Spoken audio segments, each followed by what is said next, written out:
Yo, welcome back everybody to a brand new video here on the second channel. It is now time for my meta predictions for, of course, the Baltimore Regional Championships. Baltimore is this weekend. It will be in the Shrouded Fable format. I know Stellar Crown is out and everything right now, and all the new cards are out, but of course Baltimore is still going to be playing in the Shrouded Fable format. So I'm going to do one last big meta prediction video here before Baltimore Regionals, and just kind of give my thoughts on the meta here as we wrap up this format and see where it all goes leading into Baltimore, because, of course, the next regionals, Kentucky, will, of course, be in the Stellar Crown format, which I'm excited for, of course. And if y'all are new here to the second channel, make sure to subscribe down below. We're on the road to 17,000 subs. And, of course, if you want to enjoy the video, leave a like. Let me know what your predictions of what's going to go down at Baltimore are in the comments below.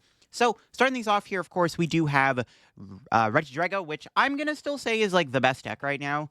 I think Regidrago still continues to be the best deck in the format, though I don't think it's going to be as dominant as it was at Worlds. I think the deck is still in a very, very good spot right now.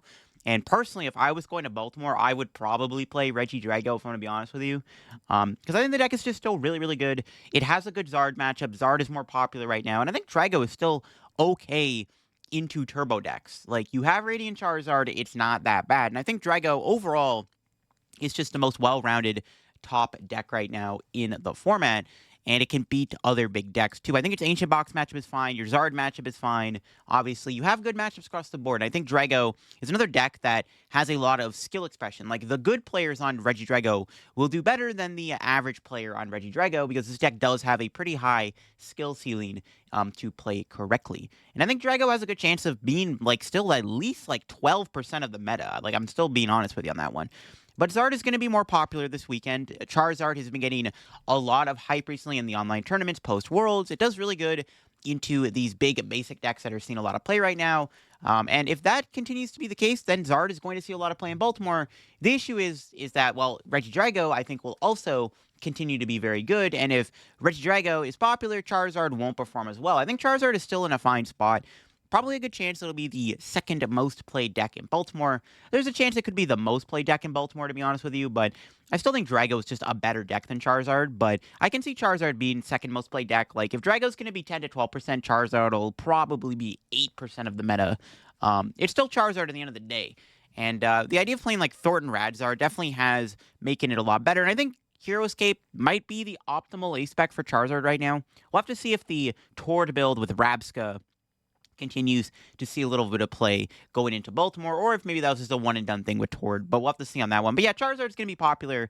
Wouldn't be surprised to see a Charizard in top 8 at Baltimore. And then, of course, we do have Ancient Box, the other deck that has been getting a lot of hype recently. Ancient Box, much like Charizard, is really good into these big, basic, heavy decks, but struggles itself into Charizard. So it's kind of like, if you're going to play a deck like that, I mean, at that point, maybe just play Charizard, but Ancient Box does have a few advantages.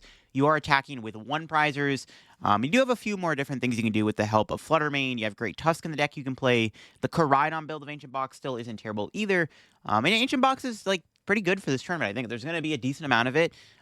It could be in the top 5 most played decks. There is a real chance of that happening. This deck is getting a ton of hype right now, and I think that hype may carry over. But at the end of the day, Ancient Box is not as consistent as Charizard. It's not as powerful as Charizard can be. It definitely can do things. Like, you can ramp up damage really quickly, and you can beat up on big decks. But the problem is that it is Ancient Box. It is a very clunky deck. Sometimes you get the classic Ancient Box unplayable hand, and sometimes you just lose to a random Iono or unfair stamp, which can be really annoying. So Ancient Box does have a lot of weaknesses, but it is a very strong deck still. And good chance it'll be in, like, top 5 most played deck. I don't know if we'll see one in top 8, though. But what I think we will see in a top 8 is a potential Turbo Roaring Moon. I think Roaring Moon is really strong still in this format. It's probably the best turbo deck, or, like, at least the most popular of the big turbo decks. I think Moon is going to be fairly played within Baltimore. It's a very fast and aggressive deck. And if, you know, Regidrago continues to see play, then Roaring Moon will probably also continue to be a very good deck, right? Because it can beat up on Regidrago. I think Moon's also going to be popular. To be honest, the top 3 most popular decks in Baltimore is probably going to be, like, Drago, Charizard, and then Roaring Moon EX, like Turbo Moon. Not Ancient Box, but Turbo Moon. But Turbo Moon's still really good. Coming off that hot Worlds finish, the deck still goes fast. Like, you still just win games because you get those cheese knockouts out of nowhere. Like, it's still, at the end of the day, just going to do the Turbo Moon things. and you just have to kind of deal with it. You know, pray you go second, pray you get a couple basics down, and you don't instantly just lose on the spot to a turn 1 donk. And yeah, Maron Moon might make top 8. Raging Bolt is also going to be pretty popular. It's another really strong deck still. It's the big turbo deck that does have a little bit more bulk on its side with Raging Bolt having more HP. It also does do big damage as opposed to damaging itself to take knockout. So Raging Bolt does have advantages over playing Maron Moon, and Raging Bolt will still be popular. It's still one of those just like go fast, hit hard decks that will still continue to see success. Ironically, Raging Bolt is stronger into the other turbo decks. Like, I think it's a bit more favored into Moon and Maridon than, like, those two decks, if that makes any sense. Like, if I'm playing Maridon, my opponent flips over Raging Bolt EX, I'm going to be slightly worried because this matchup is difficult for Maridon to deal with because you can't one-shot Raging Bolt. So, Bolt actually isn't a bad play. It's, like, fine. It's good into Regidrago. Speaking of Regidrago, I say that as Bro falls off, but it's good into Regidrago, and it does have some pretty good matchups into the other turbo decks. It does have a few weaknesses, though, where it's a little bit more exploitable than Maron Moon due to the fact that, you know, you have to constantly funnel energy, and sometimes if you miss a beat, it can be punishing. Maridon's the other big turbo deck. I think we'll see quite a bit of play. Maridon is coming off of a pretty hot finish at the World Championships, and I think that success is still going to carry over into Baltimore. Maridon is a very strong deck when the generators be hitting, and good chance we'll see a Maridon make top 8. I think it's still going to be popular in Baltimore. Like, it'll probably be in the top 5 most played decks. Like, the top 5 most played decks could probably be Drago, Charizard, Roaring Moon, Ancient Box, Maridon, and then maybe Raging Bolt or something. I think that's going to be how the top 5 meta is going to look at the tournament. Maridon's going to be somewhere in the top 5. I don't think it's going to be as popular as Roaring Moon. Maridon has an even worse Charizard matchup than Roaring Moon does. But Maridon's still a very strong deck where it goes fast. You have Maridon and Raikou and Iron Hands. Like, it's a pretty good trio of attackers. It's also better into Lugia. Out of all the turbo decks, that's like one thing Maridon has, is it's better than Lugia. And if, you know, there's going to be Lugia this weekend, it's not a bad play. And there's also just a lot of the die-hard Maridon stands that will just continue to play the deck no matter what format it's in. And I think Maridon will still continue to see play in Baltimore. Definitely a deck that I would keep my eye out on. Lugia is another deck that's been kind of flimsy recently. Like, it's been doing good in the online tournaments, but I haven't really been hearing anyone talking about the deck going into Baltimore. The hype's been all on the big basic decks, Ancient Box and Charizard, but no one's paying any attention to Lugia. But my theory is that Lugia is still going to see success this weekend. Lugia, while it does have, like, an awkward Maridon matchup, other than that, I think Lugia is, like, fine into most of the other decks in the format. Like, I think its Drago matchup is fine. I actually predict a lot of the Regidragos are going to be cutting Temple of Sinnoh. If I'm playing Regidrago to Baltimore, probably not playing a Temple of Sinnoh in the deck anymore, because I don't expect as much Lugia. I think Lugia will have success. Like, it may not be popular. It'll probably be, like, I don't know, you look at the day 1 graphic, it'll probably be like the last deck on the day 1 graphic. Like, it'll still see play. I just don't think it's going to be popular, but I do think it has a chance of making a top 8 run. Lugia's another deck that, if I saw it in top 8, I would not be surprised. So definitely keep your eye on Lugia. Now, are you going to respect Lugia this weekend? Like, are you going to make any last-minute changes and you're going to add a Hammer or Temple into your deck? I don't know if you need to, because, again, I don't expect that much Lugia, but it's still a deck that I think has a chance to do well due to the fact that it's less respected right now. Gardevoir is another deck that's fallen off quite a bit. Its Drago matchup is just really poor, but Gardevoir is still, like, okay. Your matchup into Zard is fine with the help of TM Devo. Gardevoir still does Guardy things. Your Turbo deck matchup is okay. The only matchup that's bad is, like, Maridon's a little sketchy. But, like, you can beat Moon. Your Raging Bolt matchup's decent. I think your Ancient Box matchup's also, like, not terrible just because of Unfair Stamp and Iono. I think Gardevoir is still, like, an okay deck right now within the format. And I guess if you play against, like, a bad Ancient Box player, you probably beat them. If you play against, like, a good Ancient Box player, you probably lose. I guess Ancient Box is not, like, a great matchup, but I don't know, like, it can be close. Like, Unfair Stamp and Iono plus Counter Catcher do go pretty hard in that matchup, trust me. But I do think that Guardy is still okay. It's not going to be that popular, in my opinion. Like, to be honest, you could probably go the entire day 1 without hitting a Gardevoir. I don't think any of the top players going to Baltimore are going to be playing Gardevoir. It just feels like the deck has fallen off considerably. And if Regidrago and Maridon continue to see success, it's just bad news for Gardevoir. It's just probably not the right time to play Gardevoir. And I don't expect it to see much play. Like, maybe it can get top 8. It is Gardevoir. It's a deck that theoretically can still win any game it's in, even if it's unfavored. So I can still see Gardevoir making it into top 8. I just don't expect it to be very popular, that's all. Next up, we do have Shenpao. I wanted to highlight Shenpao real quick. A deck that is kind of like the underdog of the format right now. It did get top 16 at Worlds. I think Lucas's list is pretty solid. The idea of Palkia does help a lot against your Regidrago matchup. You have Pheasantipity now if your Bibarels keep getting targeted, because that's one way you can beat Shenpao is to just KO their Bibarels. Now that Charizard has access to like Dusknoir and stuff, it becomes even easier for Charizard to shut Shenpao's engine down over time in the game. So it's actually harder for Shenpao to beat Charizard when they have Dusknoir. So having the Pheasantipity makes it a little bit easier for you to not just flat out lose the game because your opponent KO'd a Bibarel or something and then you just like prize your other one. But yeah, I think Pow's still decent. I wouldn't be surprised if a couple players played it who are known to play Shenpao. It's one of those decks that exists in the format. It's still pretty strong. I guess the only thing that worries me about playing it, your turbo deck matchups are kind of shaky. I think you're 50-50 into Moon, 50-50 into Miraidon, but I think you're unfavored into Raging Bolt because Raging Bolt is a little bit bulkier than those Pokemon combined. I don't know. I would say Shenpao's like okay though still. Like Ancient Box, I guess, is the only matchup I would be worried about. You have lines against it. I think Palkia improves your Ancient Box matchup slightly because you can actually have it be a little bit more tankier in that matchup. But I don't know. Like Pal's like seems like it's an okay play. I wouldn't be surprised if somebody played it and got like top 16 with it. Now, another deck that's been getting a little bit of hype recently is Dragapult EX. So Dragapult has been getting some hype in the online tournaments. It's been shooting up in popularity. This is a sample list I grabbed from an online tournament. I think it probably needs to play Dusknoir and stuff or whatever. But overall, Dragapult is getting a little bit of play right now. And that's mainly because it's good into Charizard, right? Dragapult is a very strong attacker versus Zard. And that's why Dragapult is seeing a considerable amount of play right now within the format. Will that success from the online tourneys translate into a good finish at Baltimore? I'm skeptical on it. I think the deck's actually still very, very strong, and I think its matchup in a Zard, Ancient Box, and even the big basic decks isn't too shabby. My issue overall with Dragapult right now is that its Regidrago matchup is very, very poor, and if Drago continues to see play, I don't know how good the deck is. I think Dragapult is, like, a fine play. Like, it's kind of like Shenpao in regards where it's like, I wouldn't be surprised if somebody played it and did okay with it. I just don't think Dragapult is, like, the greatest deck right now. Though, if you want Dragapult to be good, I would maybe wait until Stellar Crown launches. But Dragapult is still, like, a strong deck. Like, don't get me wrong. I don't think the deck is dead or anything. I just don't expect the deck to, like, perform overly well in Baltimore. Palkia Dusknoir. Now, this is an interesting one. This deck has been getting a lot of hype recently in this past week from the online tournament scene. I wanted to highlight Palkia Dusknoir, and I don't know if this is the best list for the deck or anything. I just saw it in an online tournament, but Palkia Dusknoir has been getting a bit of attention in the online tournaments. This could mean that a few players pick it up and try it out for this weekend. I guarantee you there's already a few people who are already like in the lab cooking this deck a little bit more for this tournament. The deck seems decent. I mean, Dusknoir with Palkia is a good combo. You get extra damage for Subspace Well. You can KO Manaphy for Greninja. Like, there's a lot of different things you can do with the help of Dusknoir. And I think this deck does have potential within the format. I think somebody might pull the trigger and play it to Baltimore. I don't expect the deck to be popular. Like, you probably won't even hit it in the tournament at all, unless you're, like, in maybe, like, the lower tier, like, O2 bracket. But, again, Palkia is not bad. And, I don't know, this Palkia Dusknoir deck, you know, that online tournament result could translate to some results here in the tournament. Now, I want to talk about Quad Thorns, too. Now, Quad Thorns did win Worlds. The question is, will Quad Thorns do well in Baltimore after it just took down the World Championships?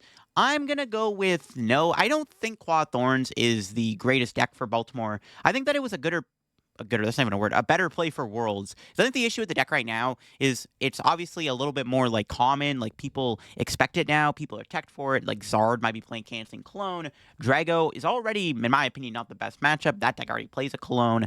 Like, there's just a lot of things that Quad Thorns has to deal with right now. It's not the worst deck you can play, but also it's right off the fact that, like, Lugia is less popular now, which is not great. Like, if Lugia is declining in popularity a little bit, that's not a good thing for Quad Thorns. I just don't see Quad Thorns making a great performance at Worlds. Like, maybe somebody will have a good run with it. It is definitely a deck that if you just literally hit, like, a lot of good matchups, you get really lucky, the deck can have a good run in the tournament. I don't see Quad Thorns winning Baltimore at all. I don't see it making top 8. Maybe top 16, top 32 range is probably where I would place Quad Thorns. It's, like, okay still for the tournament. I just don't think it's as good as it was for Worlds. Then we got to talk about Control. So Control definitely isn't an interesting spot. I think that the deck is, like, fine into this format. It does have a few issues. You know, your Drago matchup is still very scary, But your other matchups are okay. I think its worst ops right now are probably just Drago, and then obviously Roaring Moon are pretty bad. But I think the deck overall is like a fine play for the tournament. If somebody can cook a good 60 for control, this deck could be good. I mean, I've been hearing a little bit of rumblings of Charizard EX control, so maybe that's going to be the way to play Pidgeot control this weekend. Somebody could play control and do well with it. The only issue with playing control, though, is that with the new rules to make day 2 at a regional, it's actually a lot harder to make day 2 with a control deck, and that's kind of a big deal. And that also leads me into my next deck, obviously, is Snorlax, which is another deck that might not do as well at Baltimore because of the new rule change where you can't really tie as often in a regional. So I don't know if Snorlax and Pidgeot are great plays for this tournament. Snorlax isn't even that bad right now, to be honest with you, other than having like an auto loss against Roaring Moon. I think the deck is like still fine. Your Zard matchups is pretty good. I mean, Zard's not respecting you at all. You probably are fine in a Drago if you play well. I think Snorlax is still like okay for the tournament. The problem is I don't know if I want to be risking all those like ties or just be in like the trenches with that. So that's my issue with playing Snorlax. I wouldn't be surprised if somebody did okay with a controller Snorlax deck. I think we'll see 1 or 2 in day 2 at the most, because there are people that are probably going to play it who are good with the deck and know how to play it in a timely manner, but I wouldn't expect the deck to like overperform or anything. Now, Ltin is another deck that weirdly has been getting some hype in online tournaments. I don't know how good this deck really is. I don't think it's that good. I think it's like a perfectly like average fine deck. It's like does have advantages. I think your Zard matchup's pretty strong. I mean, if you want to have a good Zard matchup, I mean, there you go. But overall, like Tina just kind of feels like it's like, why are we playing this? You know what I mean? Like it's one of those things like, really? I don't expect this deck to be very popular like at all. Somebody might make day 2 with it. I think that's possible, but I don't know if somebody is going to make like top 16 or top 8. It could happen, but I just don't see it. I think Tina's just like, I feel like it's just that online tournament, like best of one kind of, hype over like an actual like regional. You know what I mean? It's just probably not going to happen. Goldengo's another deck that wouldn't surprise me if somebody made day 2 with it. It's just a deck that just kind of keeps popping up here and there in the day 2. It's never going to be like a top tier meta deck, but somebody's just going to keep making day 2 with it. It's going to keep happening probably. And Goldengo's still like an okay deck for this tournament, to be honest with you. So I wouldn't be surprised if we saw, a Goldengo or 2 in day 2. I want to see it happen, man. Maybe we'll see one in top 32. That's a little overconfident dreams, but hey, man, I mean, I like the deck. Now, another like odd rogue deck here to mention is the Blood Moon Iron Valiant deck. This deck has been getting a little bit of attention in online tournaments and has been doing okay. I think it's getting a bit of hype, right? So somebody might pull the trigger and play it to Baltimore. Maybe they'll make day 2 with it. It's another deck, though, that obviously won't be popular, but also won't have as much success as you might think. Maybe this deck can make it to like top 64 at most at Baltimore. Not too sure about top 32, but I do think somebody is going to play it to the tournament. I wouldn't be surprised if one of these made day 2. That's my bold prediction, is that there's going to be one Blood Moon Valiant in day 2 at Baltimore at the very least. Next up is Bayonet Dusknoir, another Dusknoir variant that's been getting a bit of hype post-Worlds. Of course, Henry Brand's Dusknoir Bayonet deck. And, it's not a bad deck. I've seen a lot of people playing on Twitter. That, might carry over to people bringing it to Baltimore. It's a pretty solid deck. I think there's a lot of cool things you can do with it. It's good at making comebacks, and it's very annoying, and it's actually very difficult to actually play against. That's the other thing, too. It's hard to play. It's also hard to play against. So maybe we'll see one make day 2. It's a deck that could maybe get to top 64, but I don't know if it'll go any higher than that. But I wouldn't be surprised if somebody made day 2 with it. It's been seen a bit of play on Twitter and stuff. I've been seeing it in the online tournaments and stuff. So maybe it'll make day 2. And then I want to talk about Sable Zard. Now, I don't know about Turbo Lost Box. I maybe could see somebody play Turbo Lost Box today, too. I made the prediction for Worlds, though, and Lost Zone, there's one in day 2. But I do want to mention Sable Zard real quick. I think Sable Zard is the best way to play Lost Box right now, mainly because Radiant Charizard is just a really good card within the format. Any deck that can utilize Radiant Charizard, I think, is just a very strong play for this tournament because of all the big turbo decks that are popular, where Radiant Charizard feasts on those decks. Also, Regidrago isn't the worst matchup for Sable Zard. It's not, ideal. You might have to play double Mana Fee or whatever, but overall, I think Charizard, or Radiant Charizard, Sable Zard, whatever you want to call it, is still good, and wouldn't surprise me if there was 1 or 2 in day 2 of this tournament. I think some people are going to play to this tournament. I think it's possible that it could make it to day 2 at the tournament. And then we have another oddball deck that's been actually doing good in online tournaments recently. And that's Arc Vulpix Noivern. So like I said, I've been seeing this deck in a couple of top 4s and top 8s in online tournaments recently. It's basically just an anti-meta deck, right? You have the Vulpix, which you can use Vulpix to completely wall off Charizard. Then you have Noivern, which can completely wall off any big basic deck. You want to go Turo or Thorn. You just want to make your board a lone wall. You want to go lone Noivern, lone Vulpix, and you win the game by just cheesing your opponent and they have no way to deal with you. That's essentially what this deck tries to do. There's the double Turbo, the Scoop Up Cyclone, just a lot of ways to make that possible. And as an anti-meta wall deck, it could work. Maybe somebody will play it. I don't quite know on that one. Arc doesn't feel like great right now, but you know what? If one of these squeaked its way into day 2, it'd be interesting to see. Like, it's possible for sure. They'll keep in mind day 2 is going to be a bit smaller, so less chance of that happening, but maybe we'll see one of these in day 2. And then my wild card prediction for this tournament is actually Asthra, a deck that I think is kind of underrated right now. Asthra seems like it's actually in a better spot for this tournament than it's ever been. Its Zard matchup's not bad. I would imagine your Drago matchup can be close. The nice thing with Asthra is you require Regidrago to need 4 energy to attack you. I think you're really good into the turbo decks, like your Moon, your Ancient Box, your Maridon, and even your... I guess Raging Bolt is like the only bad matchup, but if you want to play Farigiraf, you could. But yeah, I think Asthra is actually like a pretty solid deck for this tournament. I wouldn't be surprised if somebody played it to make it day 2. It definitely feels like an underdog deck. This is my wild card prediction for Baltimore, is that maybe we'll see somebody play Asthra and have a good run with it. Because, I mean, looking at it, it just beats up on so many different decks right now. Like, it kind of feels like a no-brainer to not want to run it. So, definitely could see some play this weekend in Baltimore. We'll have to see on that one. But there are my meta predictions for all the decks that I think could make day 2 at Baltimore. Again, Baltimore is going to be a bit more harder to make day 2 at now that the rule change is in effect. So, obviously, you have to do pretty good in day 1 to make day 2. You can no longer go 6-2-1 into day 2. It's a lot different now. So, it's a whole lot harder to make day 2. Day 2 is also going to be a lot smaller. So, there's going to be like less like cool decks in day 2, unfortunately. Unless somebody like cooks up like a crazy deck and just runs hot day 1. I don't know if anybody has really cooked as much for this tournament, though. It is the last tournament of this format. Stellar Crown's releasing. Like, people just might not be invested in it. Now, my predictions for what can win the tournament, I think Drago is a very good deck, and I think it's probably the best deck that can win a tournament right now. Like, if I'm going to predict what's going to win Baltimore, I'm going to go with either Regidrago or Charizard, just because they're like the 2 strongest decks right now in the format. I think Drago is a stronger deck, but I think that is the case. Like I said, I think Drago will be at least 10 to 12% of the meta. I think Zard will be 8 to 9% of the meta, and then like Ancient Box and like Moon and Maridon and stuff will probably be on like the graphic for day 1. Like, they're all going to be pretty popular decks to look out for in day 1 of the regional. Like, if I'm going to be predicting what the top 5 most played decks are, you got Drago, Charizard, Ancient Box, Turbo Moon, Maridon in that order, and then maybe like a Raging Bolt would probably be at the number 6. Or Raging Bolt will be in the top 5, who knows. But definitely going to be an interesting tournament for sure. I'm excited to watch it all go down and see what happens this weekend in Baltimore. And yeah, keep your eye out for the results, of course. And hopefully these predictions were good. Who knows? We'll have to see on that one. But hope you enjoyed the video here on the second channel on my meta predictions. Let me know what your predictions are for Baltimore Regionals. I'll be streaming, making content on Stellar Crown, so make sure to subscribe down below to the channels here, the second and main channel. And check out my TikTok, too. I'm posting more TikToks now and stuff and shorts and whatnot. So check all those out, and I'll catch you on another video. Bye-bye.